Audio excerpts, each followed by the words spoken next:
안녕하십니까. 컴퓨터공학과 오창은입니다. 이번 시간에는 이메일 포맷을 검사하여서 이메일 포맷이 맞다면 사용자의 입력을 계속하고 이메일 포맷이 틀리다면 사용자의 입력을 그만두고 오류 메시지를 출력하는 코드에 대해서 설명하겠습니다. 먼저 이메일 포맷에 대한 검사를 하기 위해서 Regular Expression, 즉 정규식에 대한 사용을 해야 됩니다. 다음 코드를 보면서 이해를 해보겠습니다. 네 번째 줄에 Regular Expression 헤더 파일을 포함을 하여서 정규식을 사용할 수 있습니다. Regular Expression은 텍스트에서 원하는 특정한 패턴을 찾을 때에 유용하게 사용됩니다. 입력 코드로 가보겠습니다. 제가 만든 코드는 input information 이라는 입력을 받을 수 있는 코드로 이름과 나이, 이메일을 입력받습니다. 그리고 이메일을 잘 보면 isEmailFormat 이라는 함수를 호출하여서 이메일의 형식을 확인할 수 있는 코드를 만들었습니다. 그래서 isEmailFormat이 1을 리턴한다면 이메일을 계속해서 입력을 할 수 있게 되고, 만약에 0을 리턴하게 되면 이 if문이 1이 되므로 다음 출력문을 출력하고 함수가 이 실행이 종료가 됩니다. 그래서 isEmailFormat으로 넘어가 보겠습니다. isEmailFormat이란 함수는 리턴 값으로 1과 0을 리턴하는 int형으로 반환 값을 설정하였고, 그리고 매개 변수로는 입력받은 이메일이 넘어옵니다.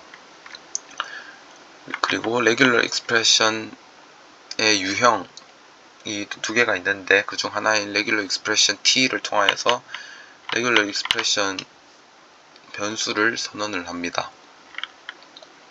그리고 제가 원하는 이메일 포맷에 대한 즉 패턴에 대한 것을 지정을 해야 됩니다.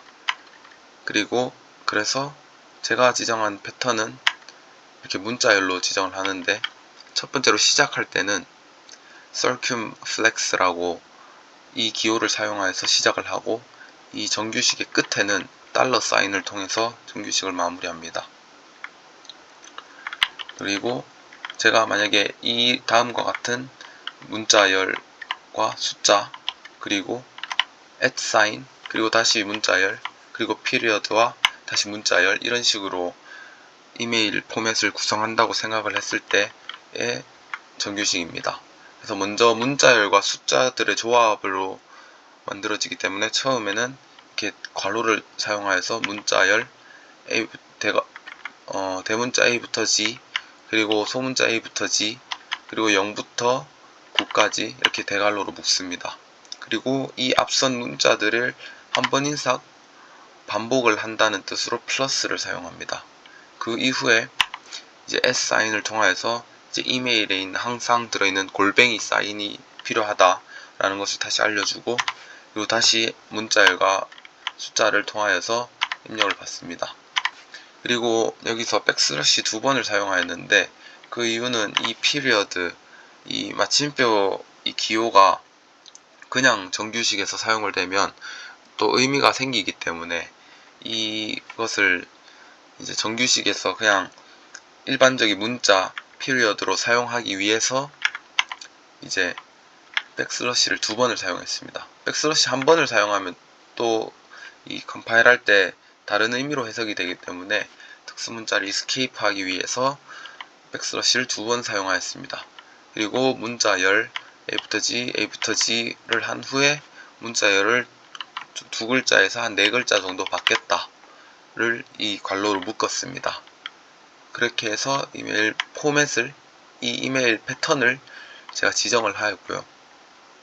그 패턴을 지정하였으면 이 정규 표현식을 컴파일을 해야 합니다.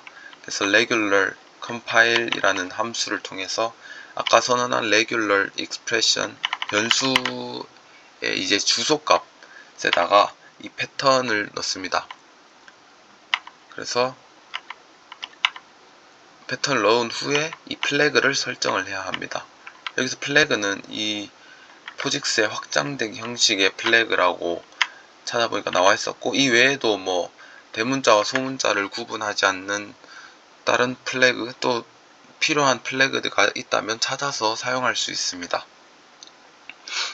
그래서 컴파일을 한 후에 이 레귤러 익스프레션 변수에 이 지정한 위치에 저장을 하게 됩니다. 그래서 만약에 이 컴파일이 성공을 한 다음에 0을 리턴하기 때문에 컴파일을 만약에 실패했을 때에 제가 출력문으로 컴파일 오류입니다 라는 출력을 띄웁니다. 그 후에 이 컴파일 후에는 정규식을 매칭을 합니다. 그래서 regular execution 이 regular 이 정규식을 매칭한다는 함수 execute 함수를 실행을 시킵니다. 자, 아까 선언하였던 regular expression 변수와 제가 입력한 이메일을 매칭을 합니다. 그래서 매칭 항목을 찾으면 regular execution 0을 리턴을 합니다. 그리고 만약에 그렇지 않다면 regular execution은 이제 regular no match 여기 else if문에 들어있는 no match를 리턴을 합니다. 그리고 또 0이 아닌 리턴 값에는 완전 else문을 통하여서 regular error 함수에 대한 호출을 또 사용할 수 있고, 저는 그렇게 하지 않고 그냥 프린트 문을 통해서 regular 매칭 오류입니다 라는 프린트로 출력을 하였습니다. 그래서 이 regular execution의 반환 값을 통하여서 1창목을 찾으면 1을 리턴하고 0을 리턴하여서 이 함수를 종료를 하고 regular free를 통해서 이것을 해제를 시킵니다. 그래서 아까 그 입력문으로 돌아가 보면 이메일 포맷이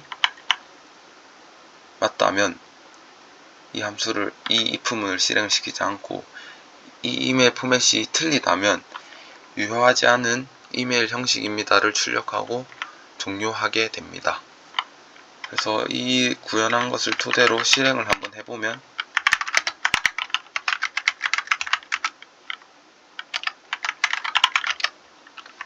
그래서 신규 회원을 일단 저장을 해보겠습니다.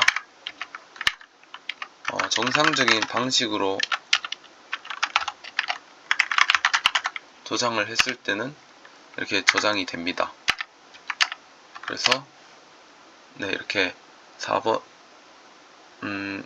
메뉴 4번을 통해서 입력을 해보면 추가가 된 것을 볼 수 있습니다. 그러나 만약에 홍길동을 통해서 이메일이 만약에 유효하지 않은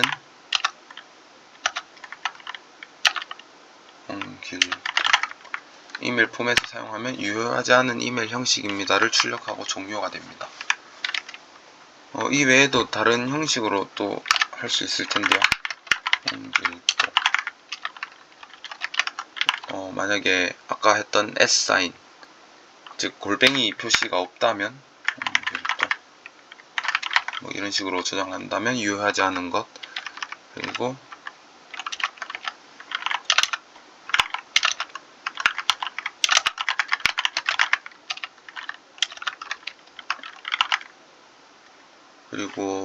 period 사인이 없다면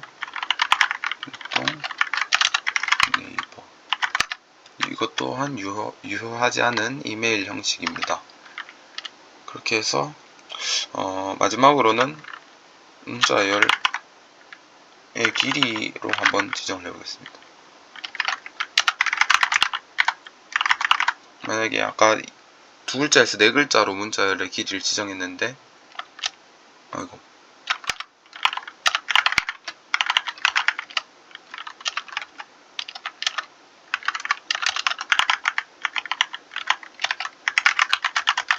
만약에 피리어드 뒤에 문자열의 길이가 2글자의 4글자를 벗어난다면 또한 유효하지 않은 이메일 형식으로 될 것입니다. 그래서 다시 이것을 실행을 해서 살펴보면 이게 유효하지 않은 이메일 형식을 가진 것은 이렇게 저장이 되지 않는 모습을 볼 수 있습니다. 이로써 발표를 마치겠습니다. 감사합니다.